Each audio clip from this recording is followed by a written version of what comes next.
అందరికీ నమస్తే. నందమూరి తారక రామారావు ముద్దుబిడ్డ మన హిందూపురం ఎమ్మెల్యే బాలకృష్ణ గారికి పద్మభూషణ్ బిరుదు అందుకున్నారు. అందువలన మన హిందూపురంలో ప్రత్యేకంగా ఈరోజు అనగా 4/5/2025 మన ఎంజిఎం గ్రౌండ్లో అతి పెద్ద వేదిక పైన సన్మానం చేయడం జరుగుతున్నది. మరిన్ని విషయాలు ఈ వీడియోలో చూసి మాట్లాడేసుకుందాం. మన అభిమానులకు, ప్రజలకు, కుటుంబ సభ్యులు అందరికీ 20,000 మంది పైగా కూర్చోవడానికి అరేంజ్మెంట్స్ అయితే ఇక్కడ చేస్తున్నారు. వేదిక పైన చూసుకుంటే మనకు డిజిటల్ స్క్రీన్ 100 అడుగులకు పైగా అనేది ఉంటుందన్నమాట. పెద్దవాళ్ళకు అందరికీ వెనకల సైడ్ కూడా కనిపించాలనేసి మనకు దాదాపు ఈ ఈవెంట్ అనేది ₹1 కోటి పైగా ఖర్చు పెట్టి అనేది ఈ ఈవెంట్ అనేది చేస్తున్నారు. మన హిందూపురంలోనే ఇటువంటి ఈవెంట్ అనేది ఎప్పుడూ జరగలేదు. జై బాలయ్య! జై బాలయ్య! జై బాలయ్య! బాలయ్య గారి నాయకత్వం! బాలయ్య గారి నాయకత్వం! జై బాలయ్య!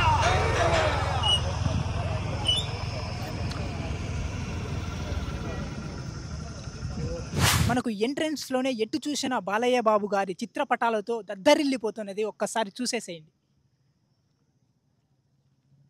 జై బాలయ్య! మనకి రోడ్డు చుట్టుపక్కల అభిమానులు అయితే పోస్టర్స్తో అయితే నింపేసినారనమాట. జై బాలయ్య!